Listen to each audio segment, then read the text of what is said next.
paz do Senhor, irmãos. É sempre uma alegria estar aqui em meio à igreja, tá? Antes de mais nada, podeis assentar.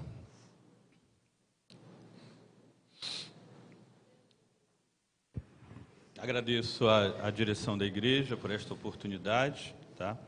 E gostaria de falar que nós vamos dividir este momento em dois. No primeiro momento, a minha esposa vai falar um pouco do seu testemunho, não é? E do que Deus tem feito na vida dela. Eu posso dizer, eu sempre digo que Deus me chamou para Ele e usou a minha esposa para isso quando eu tinha 27 anos de idade. Foi através do nosso casamento que efetivamente eu comecei a me aproximar de Deus. Ele começou a se revelar para mim verdadeiramente, tá? Então eu vou passar a palavra para minha esposa, vou sentar ali que eu quero assistir também. E logo em seguida, eu vou usar o tempo para compartilhar um pouco daquilo que Deus, uma palavra da parte de Deus para com os irmãos.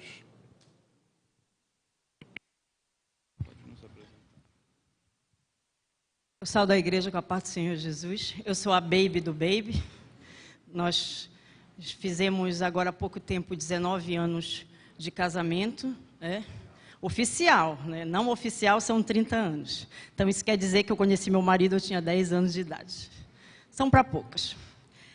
E assim, nós temos 3 filhos que são bênçãos de Deus, porque nem filhos eu podia ter, né? Isso foi 3 graças que Deus nos deu e continua nos dando, né? Mas eu quero ler uma palavra que está... Eu vou tentar ser bem sucinta, tá? Em Romanos 8, 28. Essa palavra tem me acompanhado desde o dia que eu saí da minha primeira igreja, que esta é cá, né? Que o nosso pastor é o pastor Felipe com a irmã Mônica. E ela tem, essa palavra tem me acompanhado esses 6 anos que nós estamos lá em Portugal, lá na cidade do Porto. E então diz assim, Romanos 8, 28. E sabemos que todas as coisas contribuem e juntamente para o bem daqueles que amam a Deus, naqueles que são chamados por seu decreto. E essa palavra ecoa no meu coração quase todos os dias, né? Paulo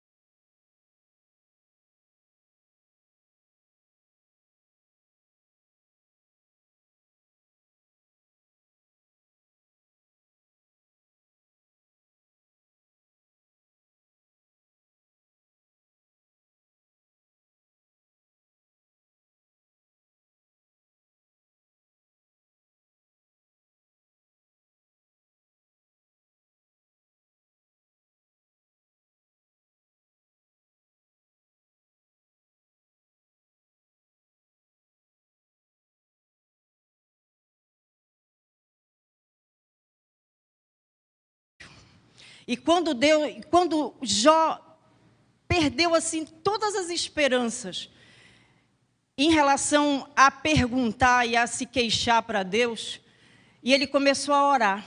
Mas ele não começou a orar para Deus reverter a situação dele. E sim, ele começou a orar pelos seus amigos. E aí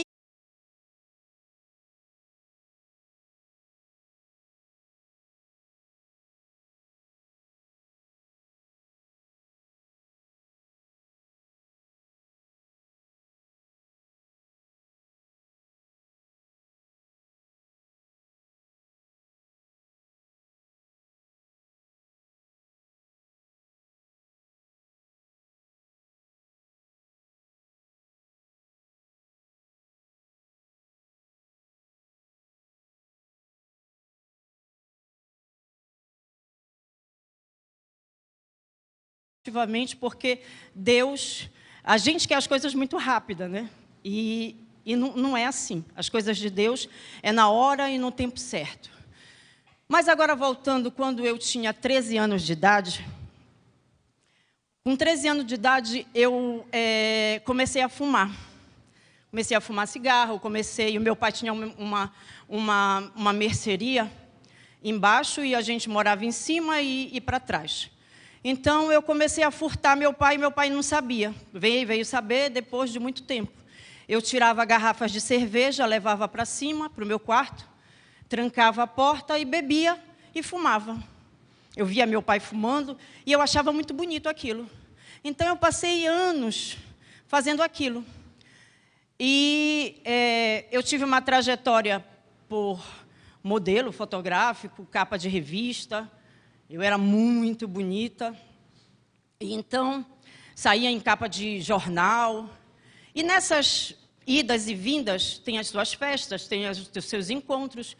E foi no primeiro encontro de uma festa dessas, quando a gente terminou de desfilar, um dos meus colegas, que amigo não é, né? Disse assim para mim, tu não queres parar de fumar cigarro, começar a fumar agora um baseado? E aí eu comecei a passar para o baseado. Do baseado eu comecei a cheirar outras coisas, foi até que eu cheguei na cocaína.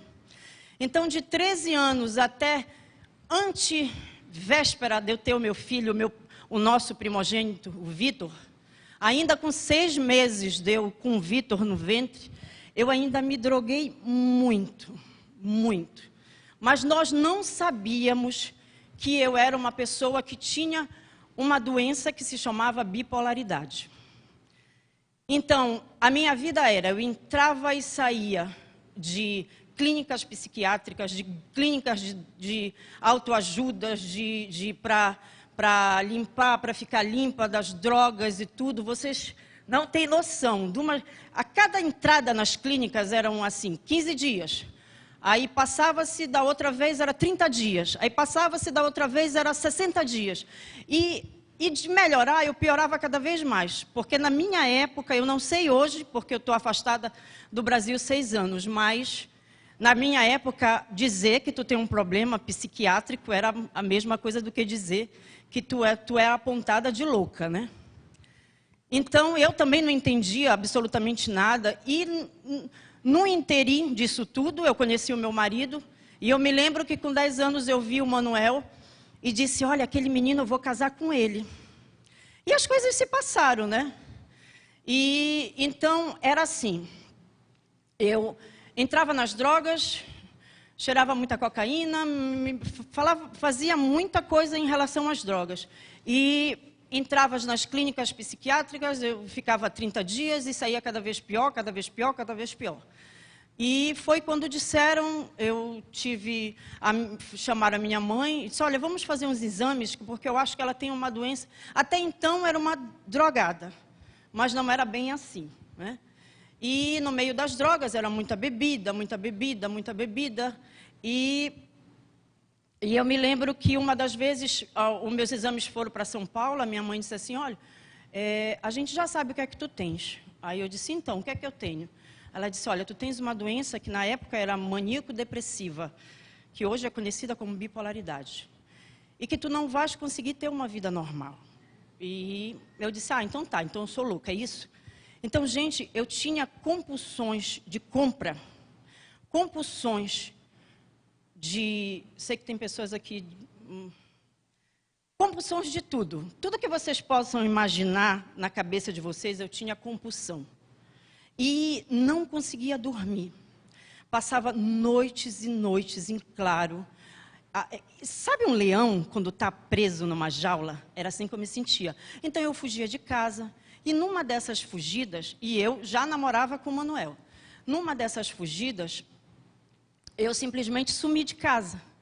Fui, me droguei e desapareci durante uns 3 meses.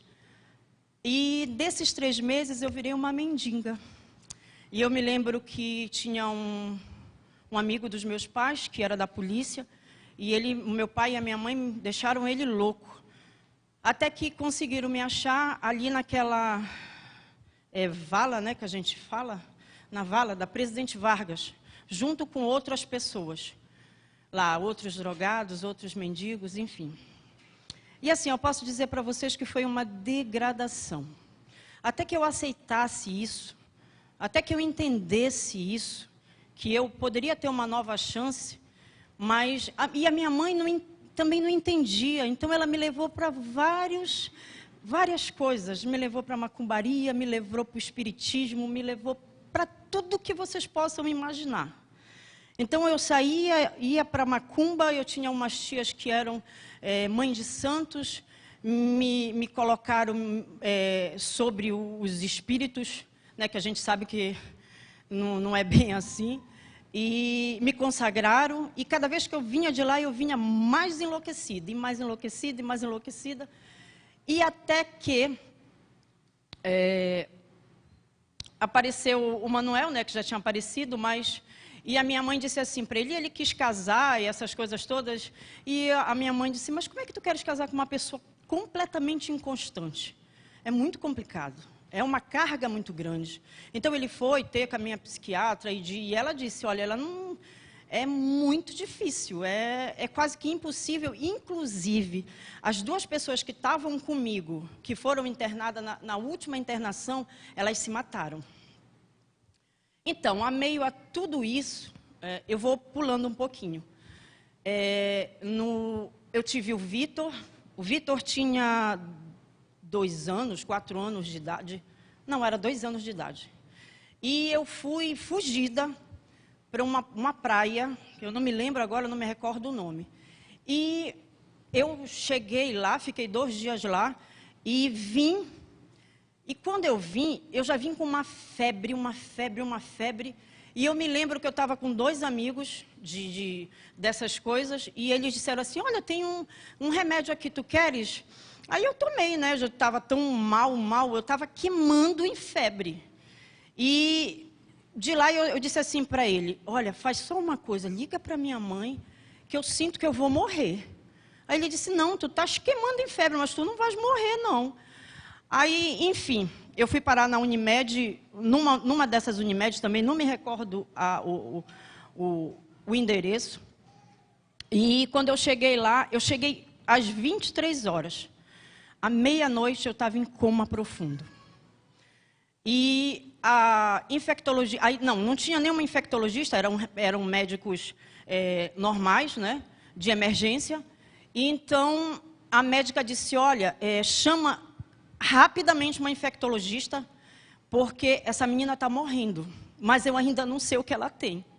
Então, a infectologista olhou, quando ela me olhou, eu já estava negra, completamente. Negra, da cor da minha calça, negra. E ela disse, essa menina está com meningite bacteriana. Bora rápido tirar o líquido da coluna. E, então, tiraram o líquido da coluna e me transportaram rapidamente para o Barros Barreto. Antes de eu chegar no Barros Barreto, eu já tive parada cardíaca e semi-morta, já cheguei lá. Já fui direto para o UTI, e eu posso dizer para vocês que eu fiquei 150 dias no Barros Barreto, entre a vida e a morte, 30 dias em coma profundo, em coma. E eu posso dizer também que eu sou um milagre de Deus, porque depois dos 30 dias... A minha mãe foi chamada, o meu marido, que era namorado na época, ele estava dando aula no interior, e a minha mãe e o meu pai foram chamados para assinar um termo de responsabilidade, porque eu tive falência múltipla de todos os órgãos, meus órgãos foram comidos pela bactéria, que foi muito forte. E o médico disse, olha, a gente não vai mais poder segurar ela, porque... o coração já faleceu, os órgãos já faleceram e não consegue mais fazer mais nada. A gente quer a tua permissão para desligar os aparelhos, porque ela já está morta. E a minha mãe ficou relutando, e eu tenho uma prima que é enfermeira, e ela disse, olha tia, a mana morreu, não tem mais nada, a senhora vai ver ela agora. E eu estava inchada, igual um balão de gás. E eu tinha os cabelos longos e estava assim, todo esmaranhado, sabe? Isso já é a minha mãe que conta, né? E a minha prima. Então, eu tive várias paradas cardíacas antes disso. E logo após eu tive na madrugada uma parada cardíaca tão forte que eu fui a óbito. E eu fui a óbito pela madrugada e a minha mãe... Para contar isso para o meu pai, vocês podem imaginar, a única filha mulher, e ela disse, e ela me acompanhou, e eu, ao sair, não sei se vocês sabem, mas quando uma pessoa tem uma doença infecto-contagiosa, ela não pode ter um enterro normal, né? Ela tem que ser levada, feita a biópsia, né? Para não levar a bactéria para as outras pessoas, porque a bactéria está no ar, e é uma bactéria que mata em 48 horas. Na verdade, quem veio comigo do local que eu peguei a bactéria, da praia, sinceramente eu não me recordo, foi Sori, né, pai? Pronto, foi Sori. O pessoal que veio comigo, eram mais ou menos umas 10 pessoas. 5 pegaram a bactéria, todas morreram, ficou só eu. Morreram 24 horas depois.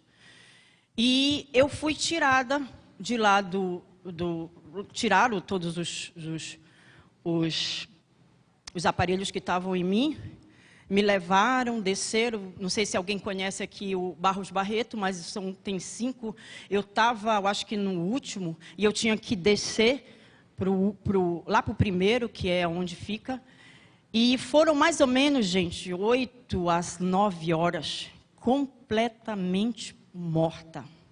Tiraram, me enrolaram, botaram aquele pano, desceram, foi lá para onde ficam as pessoas que morrem, entrei para o necrotério. Desculpa que eu estou um pouco nervosa, porque reviver isso não é fácil, né? E desceu o meu corpo para o necrotério, e quando chegou lá, eles iam fazer autópsia, ficou mais de 9 horas. E quando eles iam fazer a autópsia do corpo, tinha uns médicos lá, né? E a minha mãe estava fora, e ele foi perfurar. Aqui eu ainda tenho a marca até hoje, não deixo essa marca sair. E quando ele foi botar aqui para abrir o corpo, eu abri os olhos. E ele ficou tão assustado que ele desmaiou. E a minha mãe, tão sem sentido, estava atrás da porta, entrou e disse, glória a Deus. A minha mãe acreditava em Deus, mas não era da nossa forma, não é da forma que... era católica, né? Com N vertentes para espiritismo, macumbaria, enfim. E nessa hora ela disse, Deus existe.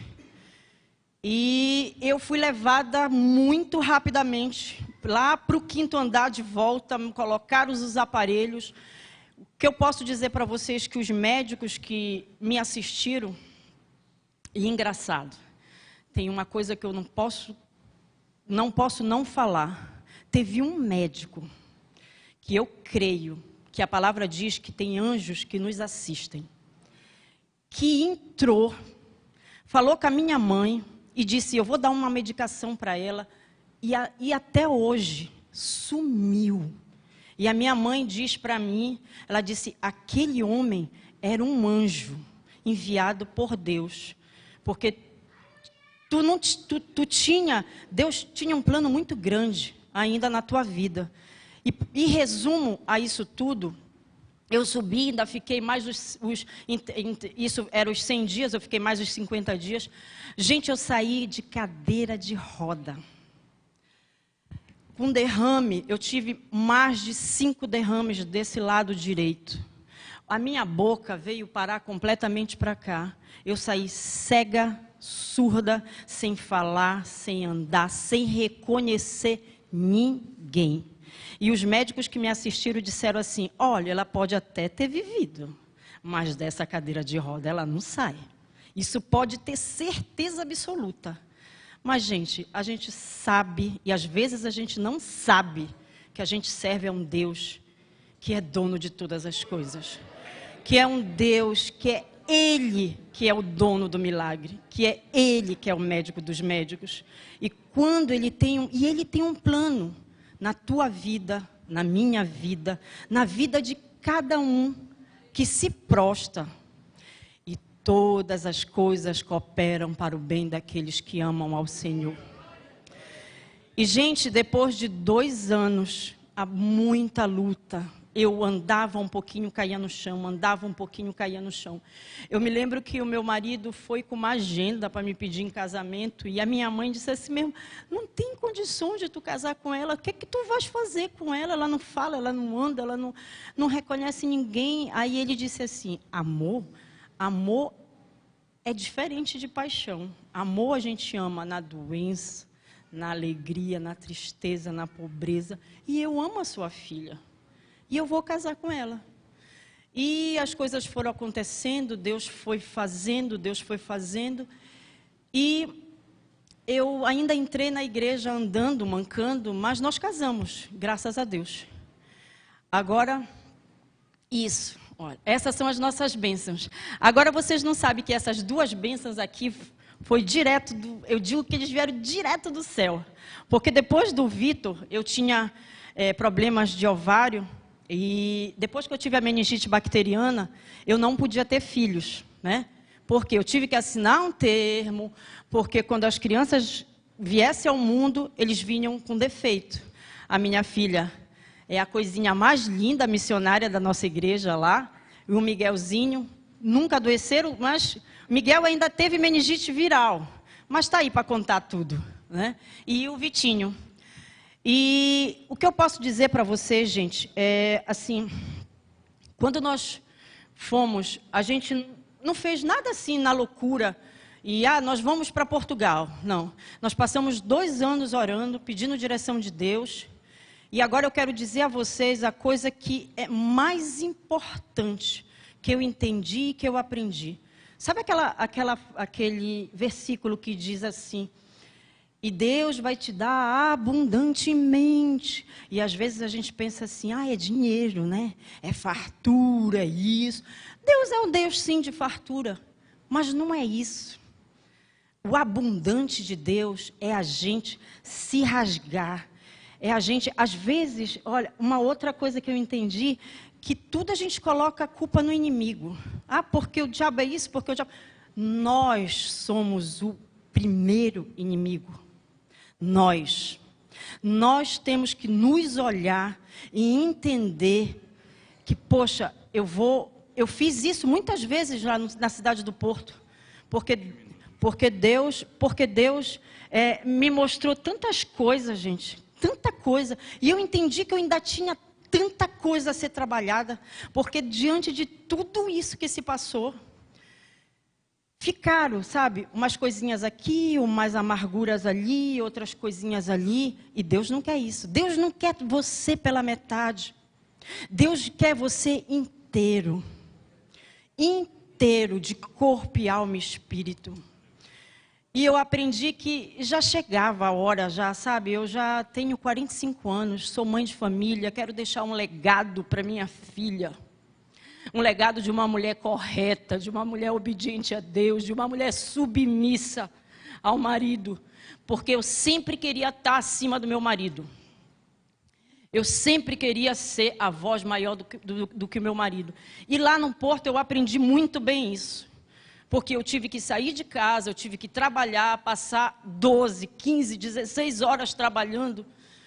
E eu achava que porque eu trazia o dinheiro para casa, eu era a dona da casa. E Deus foi me moldando. E eu dizia, não, pai, eu não quero. Quando eu disse assim, não quero mais, agora faz o que tu queres. Gente, reverteu. Sabe aquele peso que tu sai carregando, que tu passa pela vida, ainda passa dias e mais dias carregando, tu sabes que tu tem aquele erro, que tu tem aquela coisinha, mas tu diz assim, ninguém vê, mas Deus vê, porque Deus é onipotente, onisciente, onipresente, a gente não se esconde de Deus. Uma das coisas que o pastor Samuel sempre fala é assim, às vezes olha, ela me deu 2 cêntimos, 10 cêntimos errado, devolve, porque se você é fiel no pouco, você é fiel no muito. Se você diz assim mesmo, puxa, mas eu achei, mas não é seu. Então, é chegada a hora, sabe, daquela igreja primitiva, e de entender o seu lugar de mulher, o seu lugar de oração, o seu lugar de intercessão pela sua casa, pelo seu marido. É você, mulher, que tem que orar, que tem que guardar o seu marido, guardar os seus filhos. E eu entendi hoje que mãe de joelhos é filhos em pé.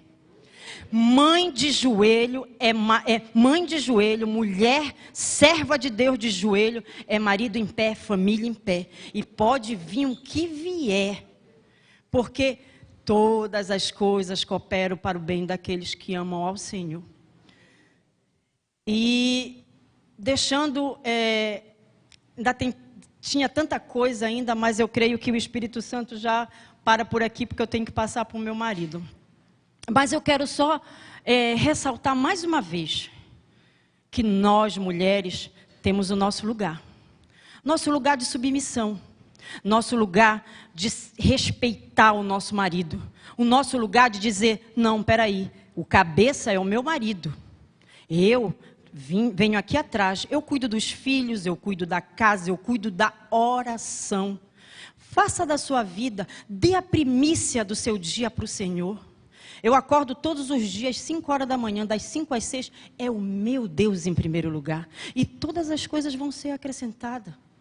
Então, hoje eu aprendi isso. E deixo isso para as mulheres. Porque a gente só é forte de uma forma, joelho no chão.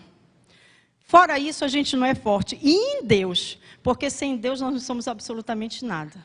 E que Deus possa abençoar cada família, cada mulher, cada jovem, individual e como família.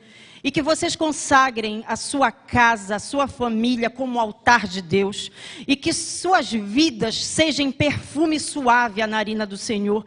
Porque Ele deu o seu único filho por amor de cada um de nós.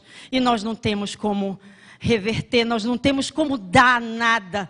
Nós temos só como obedecer e glorificar e exaltar. Porque a glória é somente dele. Nós somos instrumento na mão dele.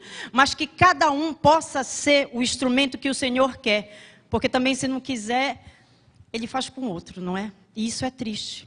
E a igreja do Senhor é uma igreja que vai passar por luta como passou. Porque eu sei que aqui passou por luta. Mas ela é vencedora. Ela não vai ser vencedora, ela é vencedora.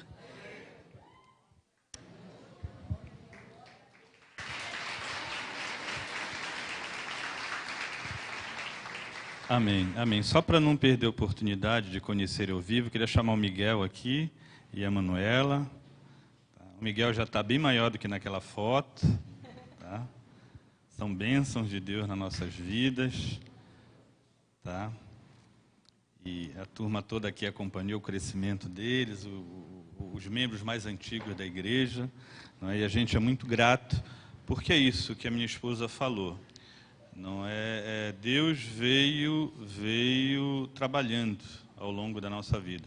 Como ela falou, quando nós conhecemos eu tinha 12 anos, ela tinha 10.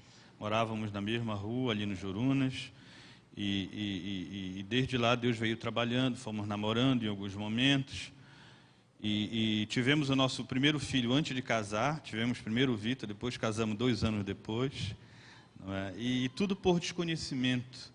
Apesar de termos aceitado Jesus em algum momento, nós não buscávamos a Deus como deveria, nós não deixávamos ser trabalhado. E aí era e para completar, tem essa doença no meio. Tem porque ela até hoje tem essa doença, ela não falou. Nós em algum momento testemunhamos que Deus curou, eu gostaria de colocar isso. Falávamos porque em um momento da vida, depois de ela participando na igreja, e colocou esse propósito diante de Deus, que não queria mais tomar remédio, e ficou anos, 5, 6 anos, sem tomar remédio, não passou por crise nenhuma, não teve Mas quando fomos para Portugal, nós fomos para lá, porque eu fui fazer um doutorado, passamos por um momento de pressão muito grande, foi o momento que ela foi trabalhar, e ela sentiu, e nós percebemos que a doença ainda faz parte da vida dela. Tá? Ela diz hoje em dia que é o espinho na carne dela. É o que Deus, já não oramos mais para que Deus cure completamente. mas para que a gente saiba viver com sabedoria. E graças a Deus temos vivido com sabedoria, e ela sabe, não é, os momentos, ela tem as limitações, ela por conta própria, não é, temporariamente estamos vivendo um modelo de vida diferente. Minha família está lá em Portugal, na cidade do Porto, eu sou professor universitário, tive que voltar depois de terminar o doutorado, tenho que trabalhar aqui, vou lá de 2 em 2 meses, passo 15 dias, depois vou, passo 4 meses. Por enquanto, temos orado a Deus, a nossa vida tem sido dessa forma. Eles vieram agora passar um mês, já vão embora na próxima quarta-feira, depois de um mês de férias aqui no Brasil. E temos deixado Deus nos usar, não é? Aprendemos muito, fizemos o 10º ECC, ainda lá no Rego Barros, tá? E desde lá nós temos crescido, caminhando, aprendendo com os nossos pastores, na convivência com os irmãos, e podemos dizer hoje sim, com alegria, não é, que apesar de toda essa dificuldade, não é, porque nós não conhecíamos a Deus, não é, começamos a conhecer, mas não levamos a sério, ficamos indo, e Deus nos chamou, né, e nós cremos que Deus nos chamou, a partir do ECC que nós fizemos, resolvemos, nós temos que levar a nossa vida a sério com Deus. E temos crescido e temos caminhado com isso. Somos uma família abençoada hoje, tá? E alegres, felizes, não é? Temos um amor grande, né, dessa igreja, não é? E a recíproca é verdadeira, é amor de lá para cá e daqui para lá, e que Deus possa continuar, não é, trabalhando. Se uma família passa por essas dificuldades, se uma família vive esses momentos de insegurança, de incerteza, acho que nós temos um mérito nisso, né? Primeiro é confiar em Deus, e depois nos mantermos firmes, tá? E Deus tem feito a obra na nossa vida. Amém? Então, queremos compartilhar isso com vocês, tá? Só ressaltar uma coisinha, hoje eu faço parte do grupo de intercessão da nossa igreja lá, sempre amei orar, e é uma das coisas que me dá a base para segurar, porque não é fácil estar longe do meu marido, e cuido dos brasileiros que lá chegam, agora eu estou cuidando de todos os estrangeiros que lá chegam, sou da recepção de lá também, e sou chefe de cozinha também da nossa igreja. Então, todos os eventos que tem, quem comanda a cozinha sou eu. E os meus filhos também trabalham na obra. E também quero dizer que, no passado, os meus pais não eram crentes. Eles vieram ser crentes depois das maravilhas que Deus fez. Eu nem empreguei para os meus pais. Depois das maravilhas que Deus fez nas nossas vidas, eles aceitaram Jesus e hoje são uma bênção. São do coral da igreja. Pode vir aqui, pai e a mamãe. O nome dele é Benedito e o nome dela é Ivanilde.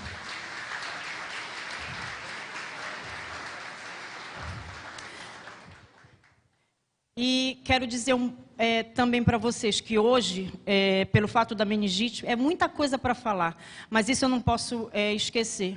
Hoje eu vivo só com o rim do lado direito, tive crises fortíssimas do rim do lado esquerdo, que foi uma sequela muito grande que eu tive da meningite. E o médico que me acompanha lá disse assim, olha, tu tem 2 vertentes, uma de tirar o rim e a outra de fazer hemodiálise. Eu disse, não tem a terceira vertente, não? Não dá para o rim ficar aí e o outro trabalhar?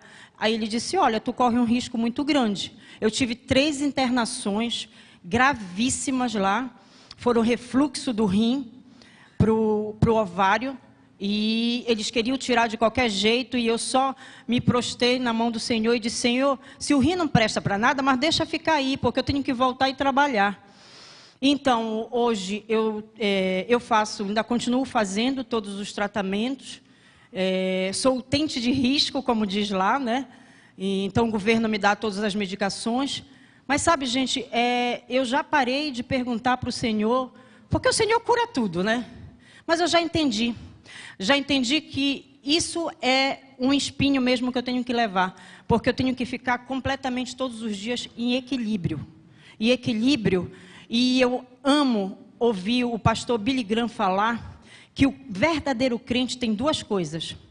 Ele tem equilíbrio de pensamento, ele domina o pensamento dele, que é onde Romanos, que o pastor Felipe falou no primeiro domingo que nós tivemos cá. E a outra coisa é que ele se autodomina. E são as duas coisas, o princípio, né? Então, eu me pauto aí. Eu fico todos os dias me observando, primeiro orando, colocando tudo nas mãos do Senhor. E quando a gente faz isso, e arranca tudo que a gente tem de ruim, e se lança mesmo, sem, sabe, depender do Senhor, e foi isso que eu fiz, e é isso que eu faço todos os dias, eu dependo do Senhor todos os dias. Então, às vezes, as pessoas me perguntaram muito aqui quando eu cheguei, e como é que vai ficar essa situação? Eu disse, gente, eu não penso, eu vivo um dia após o outro, e a hora que o Senhor tiver a direção, a gente vai. Quando Ele não tiver a direção, a gente fica. Então, a gente está na mão do Senhor, que é a melhor mão que tem, não é? Então, eu glorifico a Deus e toda a honra, toda a glória ao Senhor. Pode sentar.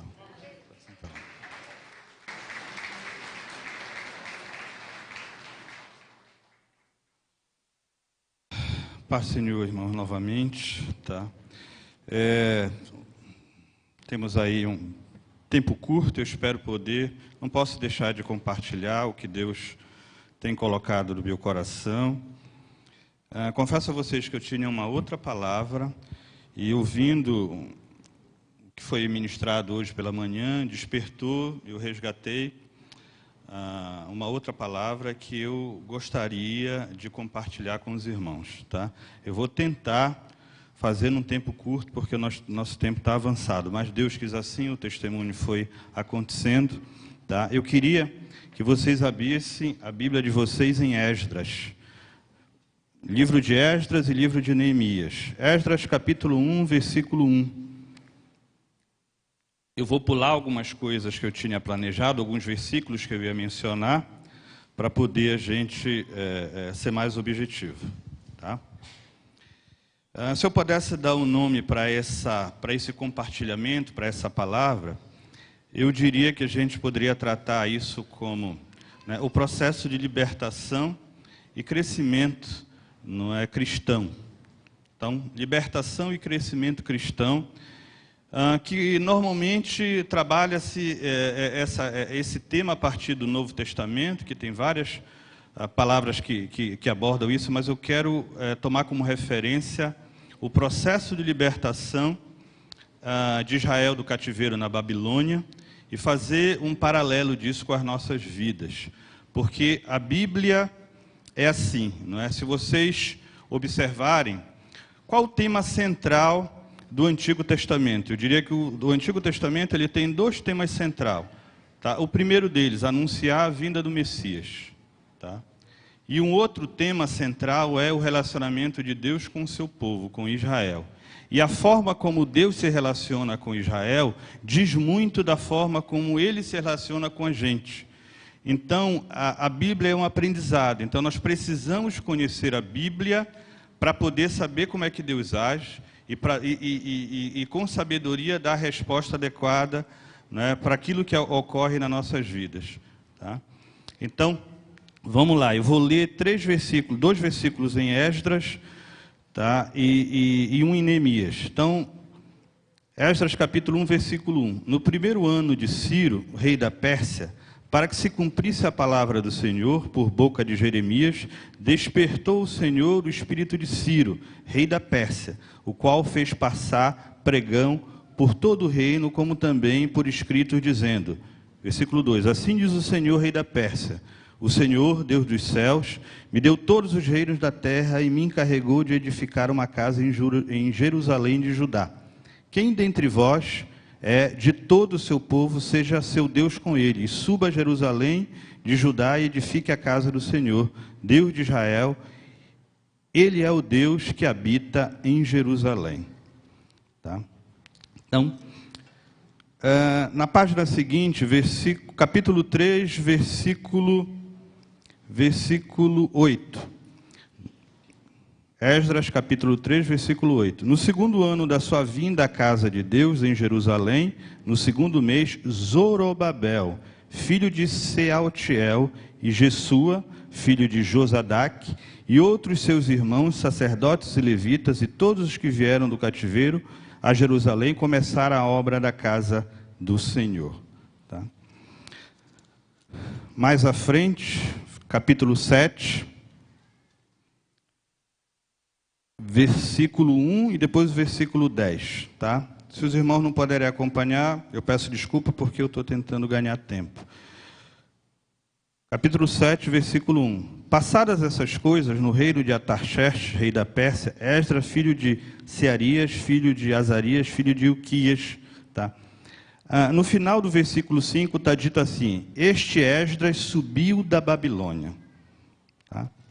Este Esdras subiu da Babilônia. Um terceiro versículo em Neemias, capítulo 2, versículo 5. Neemias falando ao rei Artaxerxes: se é do agrado do rei, e seu servo acha mercê em sua presença, peço que me envies a Judá, cidade do sepulcro de meus pais, para que eu reedifique. Tá? Quem lê o Antigo Testamento observa que o relacionamento do povo de Israel com Deus sempre foi uma montanha russa. Não é? E o livro de Juízes retrata muito bem isso. Por quê? Porque o povo, em geral, quando prosperava, quando estava no momento, digamos, bem de vida, se afastava de Deus, caía em pecado, tá? Se afastava de Deus, e aí Deus, né, permitia que a nação caísse, fosse subjugada, e o povo se arrependia, dobrava os joelhos e orava, e Deus mandava um juiz para que resgatasse o povo, para te libertasse o povo do cativeiro, e o povo pudesse sair daquele momento de adversidade. E novamente, mais à frente, esquecia de Deus e caía no mesmo ciclo vicioso. Tá? Isso mostra muito como é a relação também nossa com Deus. Muitas vezes, quando nós estamos mal, quando nós estamos passando por dificuldades, a gente dobra o joelho, a gente se volta para Deus, a gente pede, não é? Se arrepende dos nossos pecados, e Deus, na sua misericórdia, nos ouve. Não é? E nós nos levantamos, e nós começamos a caminhar. Só que muitas vezes, lá na frente, a gente volta, deixa a soberba tomar conta, a situação já está administrada, a gente já não está passando por aquele aperreio que estava antes, e aí começa a negligenciar as coisas de Deus, já não vem mais para a igreja, não é? Já não dá tanta importância para os dízimos, para as ofertas, não é? E muitas vezes isso nos leva a um afastamento gradativo de Deus, e daqui a pouco a nossa vida volta ao que era antes, e muitas vezes até pior. É o mesmo ciclo do povo de Israel. Israel, quando estava bem, quando estava em dificuldade, sempre se voltava para Deus. Até que chegou um limite. E esse limite foi quando o povo foi cativo à Babilônia. Né? E passou lá 70 anos. E o povo orava e clamava a Deus e pedia que Deus resgatasse. Onde está o Deus dos nossos antepassados que livrou o povo da escravidão do Egito e hoje nos deixa escravo da Babilônia? Então o povo por 70 anos ficou ali chorando, né, às margens do rio da Babilônia, e Deus ouviu. E Deus libertou o seu povo. Não é? Só que ele libertou de forma gradativa, por meio de um processo que ensinasse o povo, não é, como ele deveria buscar a Deus e como deveria ganhar maturidade. Então o retorno do cativeiro foi feito em 3 viagens. Tá? Foi isso que eu li aqui no livro de Esdras e de Neemias. Na primeira viagem, sob a liderança de Zorobabel, tá? cujo objetivo era a reconstrução do templo. Tá? Nesta primeira viagem vieram muitos, tá? Muitos judeus, próximo de 50 mil. Na segunda viagem, que é retratado aqui em Esdras também, né, sob a liderança de Esdras, cujo objetivo era resgatar a palavra de Deus, a lei, tá? Porque estava havendo muita distorção, muita heresia em meio ao povo. E a terceiro retorno sob a liderança de Neemias, para reconstrução dos muros, para a edificação da cidade, para que a cidade pudesse ser fortificada. O que é que isso nos ensina? Tá? Porque Deus fez dessa forma, em 3 etapas, sob 3 lideranças e com 3 objetivos específicos. O primeiro, a reconstrução do templo. O segundo, o resgate da palavra de Deus, da lei. E o terceiro, a edificação dos muros. Tá? Por quê? E é dessa forma que Deus trabalha nas nossas vidas e quer trabalhar. Tá? Então, o templo representava a presença de Deus em meio ao seu povo. Enquanto o templo existia, o povo se sentia confiante, a arca da aliança estava ali, a presença de Deus estava garantida em meio ao seu povo. Aquilo fortificava, aquilo dava sempre a esperança e a certeza de que Deus socorreria o povo. Tá? E a primeira ordem de Deus é a Zorobabel: vai e reconstrói o templo. Tá? E o que é que a gente pode trazer para a nossa vida disso? Que é, se no Antigo Testamento o templo era uma edificação que abrigava a arca, abrigava outros instrumentos e era o espaço de culto a Deus, da presença de Deus em meio ao seu povo, tá? Para nós que estamos na nova aliança, o templo somos nós, é o Espírito, não é, habitando em nosso coração. Então, quando nós passamos por dificuldades, e aí eu diria, aqueles que saíram recentemente de um encontro de casais ou de um encontro com os jovens, a primeira etapa da nossa vida enquanto cristão é reconstruir o nosso templo. É abrir o nosso coração para Deus, é deixar Ele se fazer presente nas nossas vidas. Tá? E para isso exige de nós um esforço também. Qual seja, nós precisamos... Tá? Nós precisamos transformar o nosso... Nós precisamos limpar o nosso templo. Para que o Espírito Santo habite e vá transformando, nós precisamos edificar esse templo que é o nosso coração, a nossa vida. Então, nós precisamos, sim, tá, ouvir da parte de Deus os seus ensinamentos, e Deus não admite o pecado, Deus não tolera o pecado, Deus não admite, tá, a infidelidade. Então, se nós estávamos cativos, tá, se nós estávamos submissos a um jugo, tá, que traz peso sobre as nossas vidas e queremos efetivamente ser libertos, nós temos que trabalhar o nosso templo, reconstruir o nosso templo. Tá? E isso, sim, tem coisas objetivas a fazer. Tá? Se eu desrespeito a minha família, eu enquanto pai, ou enquanto mãe, enquanto esposa, enquanto marido, eu preciso mudar. Eu preciso... deixar o Espírito Santo me guiar segundo a vontade de Deus, segundo a sua palavra.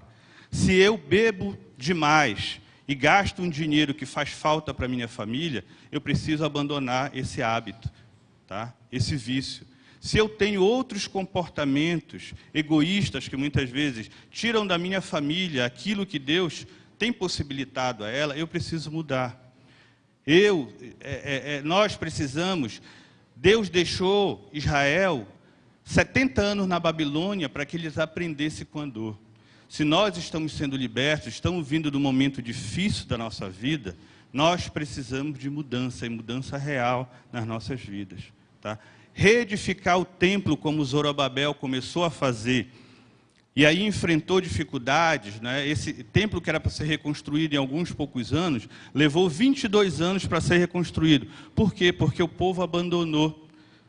Tá? O povo não pegou a empolgação inicial e depois negligenciou aquilo que Deus... E aí Deus, não é, como foi mencionado hoje pela manhã, Deus levantou profetas, são os profetas pós-cativeiros, não é? O primeiro deles, Ageu. Tá? E que Ageu, a tarefa de Ageu foi exortar o povo que tinha voltado para reconstruir o templo e parou o trabalho na metade. E Ageu exorta o povo a ser fiel a Deus. E um dos aspectos da fidelidade de Deus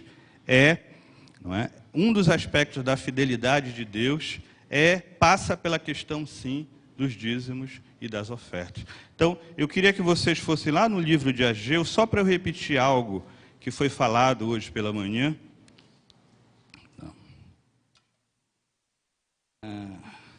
livro de Ageu, no final lá do Antigo Testamento, tá? Livro de Ageu, capítulo 1, versículo 4, e depois eu quero ler 4, 5 e 6.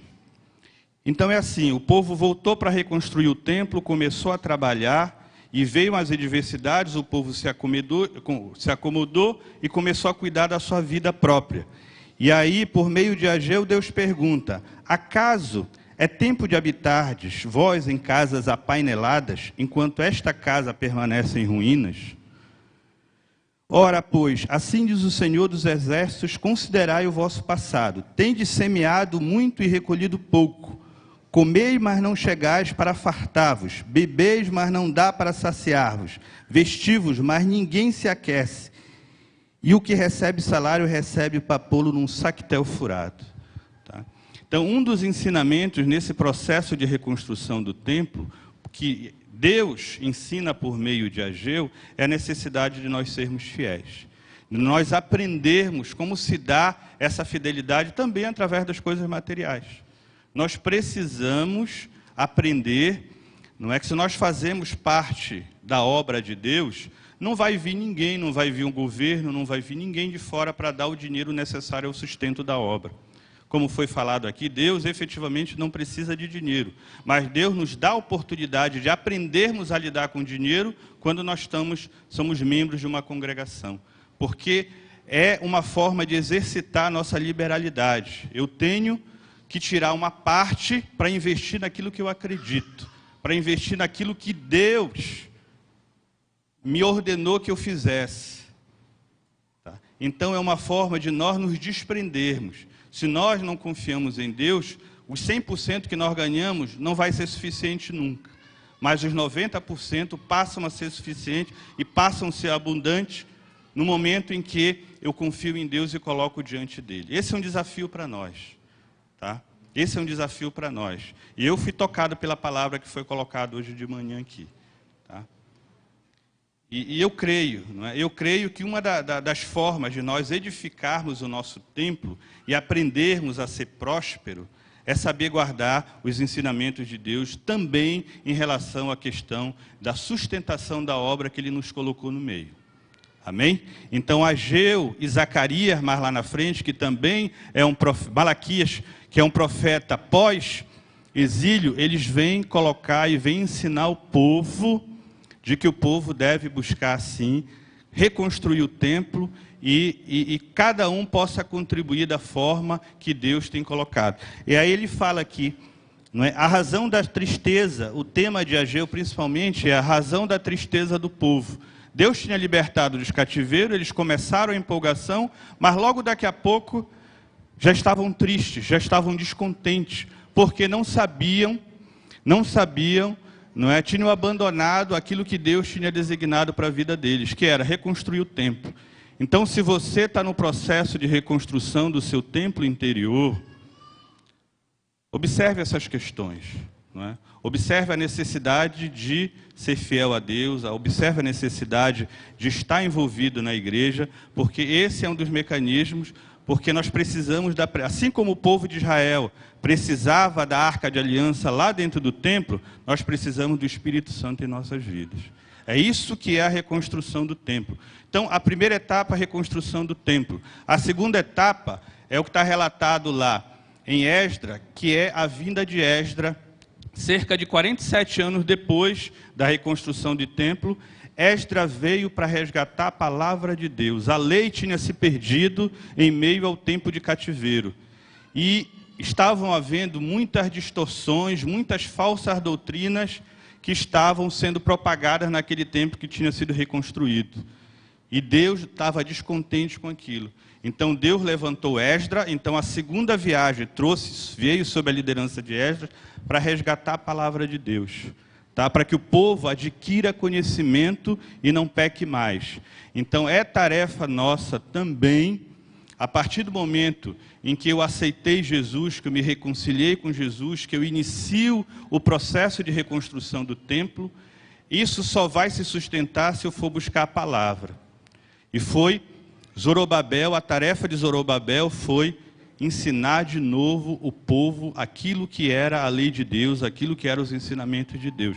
Porque sem a palavra, ainda que o templo tivesse reconstruído e tivesse bonito, ele não iria se sustentar. Porque uma das coisas que se fala muito hoje em dia é que o maior perigo da igreja nem é de fora, nem são os ataques externos, mas são as heresias internas que crescem em meio à igreja.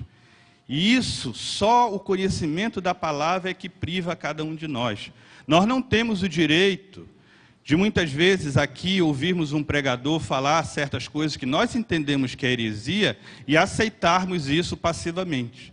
Deus não quer isso da nossa parte. Deus quer que nós crescemos em conhecimento da sua palavra para que nós possamos saber avaliar efetivamente aquela palavra que está sendo ministrada.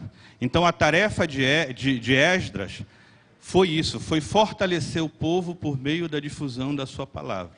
Então, a primeira etapa, a reconstrução do templo. A segunda etapa, a resgate da palavra de Deus sob a liderança de Esdras. E a terceira etapa? A terceira etapa é a que a gente mais conhece, que é o trabalho de Neemias. Tá? O trabalho de Neemias foi que ele teve conhecimento de que os muros de Israel continuavam derribados, o templo estava lá reconstruído, tá? Os cultos já estavam ocorrendo, mas a cidade estava desprotegida, os muros tinham sido destruídos e a cidade continuava insegura, sob risco de invasões, sob risco de guerras. Então aquilo tocou o coração, Deus tocou o coração de Neemias, e Neemias foi até o rei pedindo permissão para que ele voltasse e reconstruísse.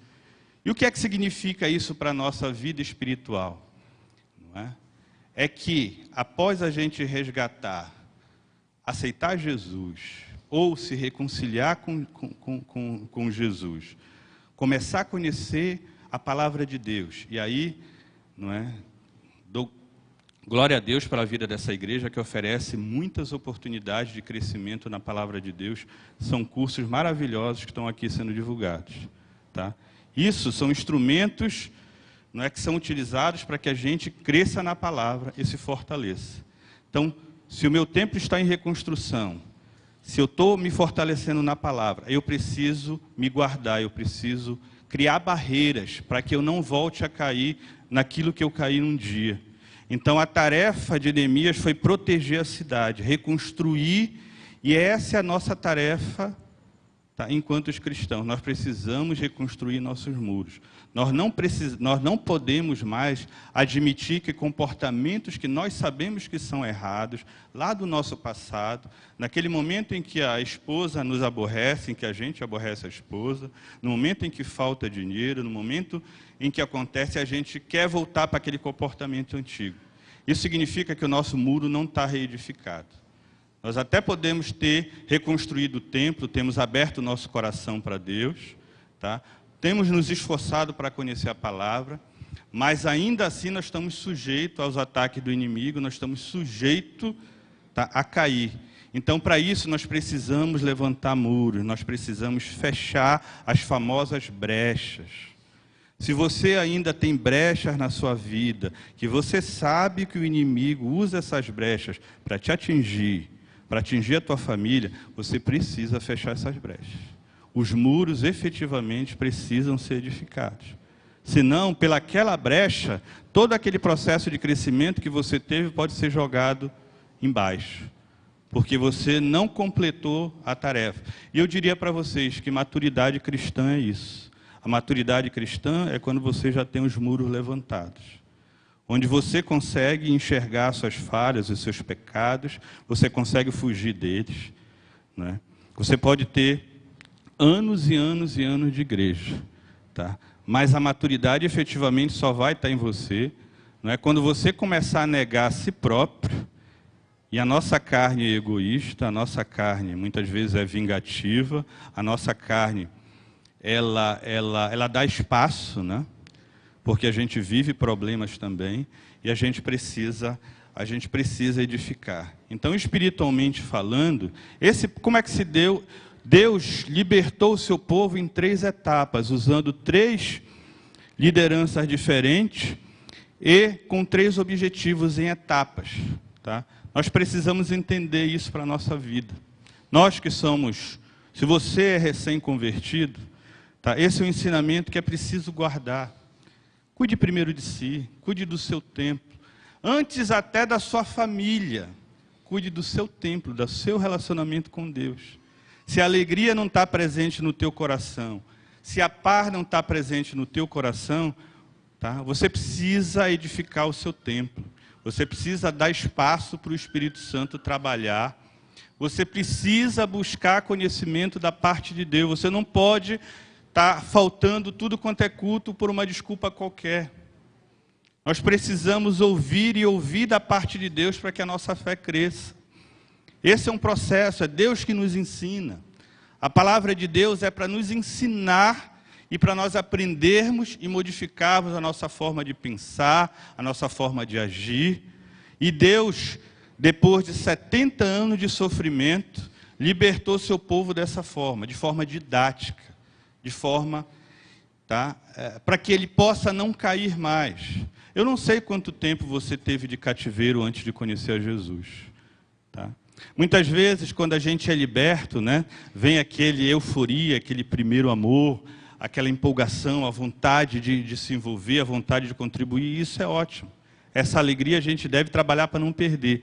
Mas nós temos que ter essa maturidade. Edificar o templo, o meu templo, Manuel, o meu templo, depois o meu templo, que é junto com a minha esposa, meus filhos, e assim gradativamente. Então, eu tenho que ter essa consciência, eu tenho que crescer na palavra, eu tenho que edificar os muros. Amém?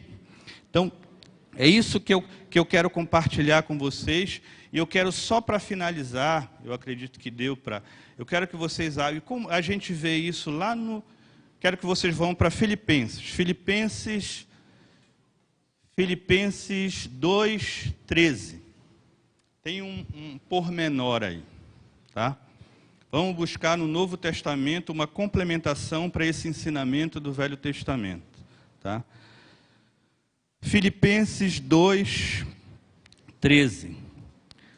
Porque é Deus quem efetua em vós tanto o querer como o realizar segundo a sua boa vontade. É Deus, irmãos. É Deus, por meio do Espírito Santo, que realiza. Nós não temos forças. Paulo fala isso, né? O que eu quero fazer eu não faço, aquilo que eu desejo eu não consigo. Então, tudo isso que eu relatei aqui, que Deus me permitiu compartilhar com vocês, ok, né? Existe um processo contínuo de libertação e de amadurecimento. Mas, porque é Deus, eu sozinho não consigo. Porque é Deus que efetua em vós tanto querer como realizar segundo a sua boa vontade. Temos que dar espaço ao Espírito Santo. Temos que deixar que Ele cresça em nossas vidas, a nossa comunhão cresça. Fazei tudo sem murmurações nem contendas, para que vos torneis irrepreensíveis e sinceros, filhos de Deus, inculpáveis no meio de uma geração pervertida e corrupta, na qual resplandeceis como luzeiros no mundo. Essa é a tarefa do cristão, ser luzeiro no mundo. Deus quer nos libertar, e Ele nos liberta do nosso cativeiro, para nós cresçamos com Ele, e para que nós possamos ser luz, para que nós possamos ser sal, tá? E que nós não negligenciemos o nosso próprio processo de amadurecimento. Amém? Eu queria que os irmãos ficassem de pé, por favor. Tá? Eu queria terminar com oração. Tá? Eu espero que os irmãos tenham absorvido, tá, aquilo que foi falado. Tá?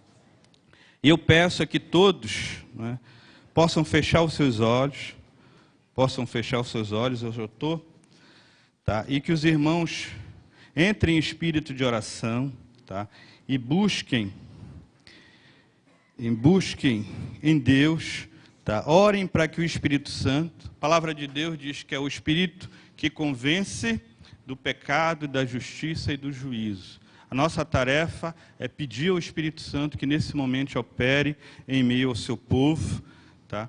Eu quero orar a Deus para que Deus nos ajude nesse processo, tá, de amadurecimento, de crescimento como seu povo, para que nós nunca mais possamos ser cativos sobre o jugo do inimigo, jugo do mal.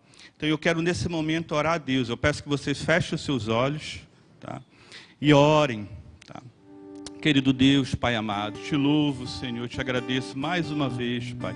Sei que não sou digno, mas Tu és misericordioso. Na Tua graça nos dá a oportunidade de crescer, Senhor, de aprender de Ti, Pai. Seja em alguns momentos da forma como a gente não gosta, Senhor, que é por meio do sofrimento, que é por meio da dificuldade, mas eu tenho vivido isso e posso testemunhar, Senhor, que a Tua alegria, a Tua vontade é sempre fazer o melhor para o Teu povo, Senhor. Que nós possamos aprender não só pela dor, Senhor, que muitas vezes é necessária, mas pelo amor. Por nós que já somos livres hoje em dia, Senhor, que nós possamos olhar para Ti, Senhor, com amor, que possamos perceber o amor que Tu tem para cada um de nós nas coisas pequenas, Senhor. Que nós possamos, Pai, observar o quão prazeroso é poder compartilhar a vida com a esposa, com os filhos, com os amigos, ter uma congregação abençoada, ter pastores, pessoas sérias, preocupadas com o crescimento da Tua igreja, com o crescimento do Teu povo, Senhor. Louvado seja o Teu nome, Senhor. Glórias Te dou, Senhor, nesta noite, Pai. Muito obrigado, Senhor, pela Tua presença em nosso meio, Senhor. E nós não somos, Pai, tudo quem faz a obra é Ti, Senhor. Eu Te peço nesse momento, Espírito Santo, que convence do pecado, da justiça e do juízo. Eu Te peço, toca o coração daqueles que Tu precisas tocar, Senhor.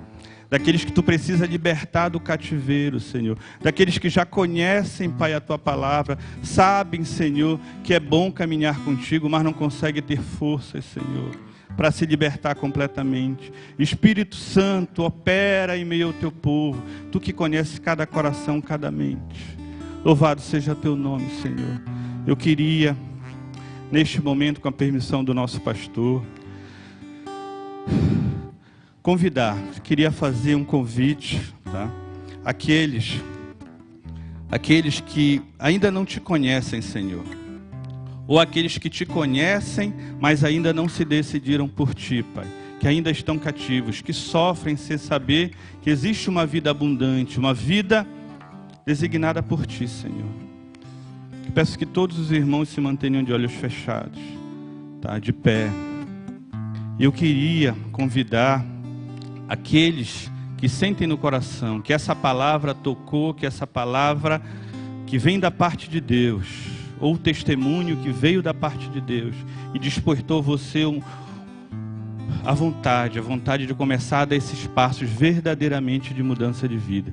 Eu queria que, se temos em nosso meio um irmão ou uma irmã mais jovem, tá, ou mais experiente, que tem essa vontade de dar esse passo nesse momento, que por favor se manifeste levantando a sua mão.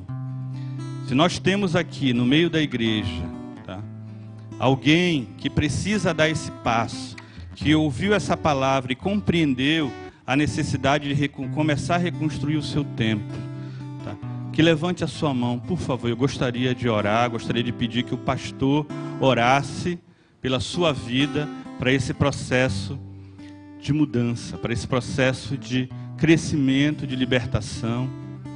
Tá? Eu não vou me estender, tá? Amém, Senhor.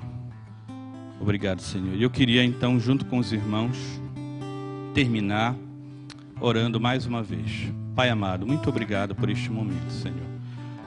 Foi Tu, Senhor, que tocaste o meu coração e trouxeste à minha mente esta palavra, Senhor. Há algum tempo já que eu gostaria de compartilhá-la, Senhor. Que ela possa ter feito o efeito que Tu designaste, Senhor, no coração de cada um. Tá? Que Tu possas, Senhor, lembrar de cada um a necessidade de dar os passos, Pai, aprendendo contigo por meio da Tua palavra, para que possa crescer e possa edificar e possa adquirir a maturidade, para que nós tenhamos famílias fortes, Senhor, para que nós tenhamos, em primeiro lugar, crentes, Senhor, edificados, crentes sólidos, maduros na Tua palavra, e esses crentes transformem as suas famílias, Senhor, tenhamos famílias fortes, que nós possamos ter uma igreja forte, Senhor, porque nós cremos, Senhor, no propósito que Tu tens para essa igreja, Pai, e que Tu operas por meio dela, Senhor. Neste momento, Pai, Te peço bênção sobre a vida da liderança dessa igreja, Senhor. Que a cada dia Tu os guie, Tu os abençoe, Pai, dê direção, porque essa igreja é Tua, Senhor. E que nós possamos testemunhar e ouvir muitas bênçãos a respeito da obra que Tu faz por meio deste povo, Senhor. Em nome de Jesus eu te agradeço. Amém. Amém, queridos. Ainda de pé, eu gostaria só de lembrar aos amados que neste final de semana já é o início da oficina da Alma 2. Se você ainda não fez a sua inscrição ou quer fazer a reserva da sua inscrição, tenha um pouquinho de paciência. Pode chegar, Keila. Um pouquinho de paciência, e na saída nós temos as pessoas para fazer a sua inscrição, a sua reserva. E eu falo isso, queridos, porque nós estamos transmitindo pela internet, e a partir de hoje à noite o pastor Rosivaldo já vai colocar isso em rede social, porque nós não vamos permitir ficar com vagas na igreja sem que a gente anuncie para as pessoas que estão precisando. Então, se há na nossa igreja pessoas que não se interessam, não precisam, há com certeza pessoas fora que precisam, que se interessam, e a partir de hoje à noite já vai estar aberta para todas essas pessoas. Amém?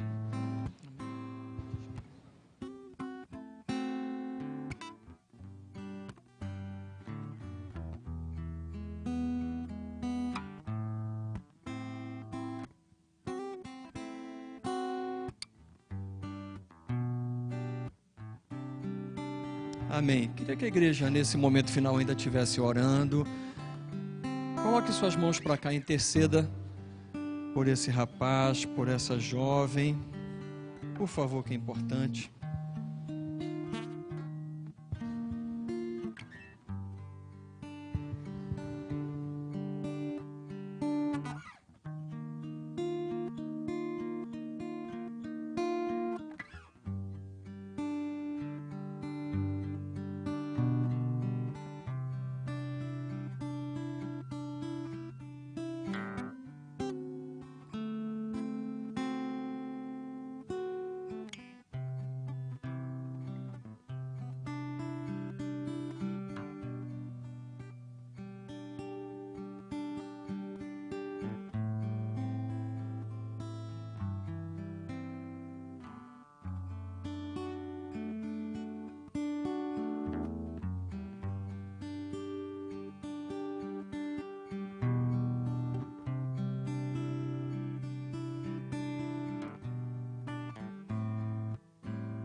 Amém. Estenda suas mãos e que o amor de Deus, o nosso Pai, a graça do nosso Senhor e Salvador Jesus Cristo, e a unção e a consolação e a doce presença do nosso Espírito Santo, aquele que não nos larga, não nos abandona, não nos deixa em momento nenhum, que cuida da gente, cuida da nossa mente, do nosso coração, esteja com você e com todos aqueles que você ama. E os que recebem, digam amém. Deus abençoe, queridos. Um pouquinho de paciência, façam sua reserva ou a sua inscrição.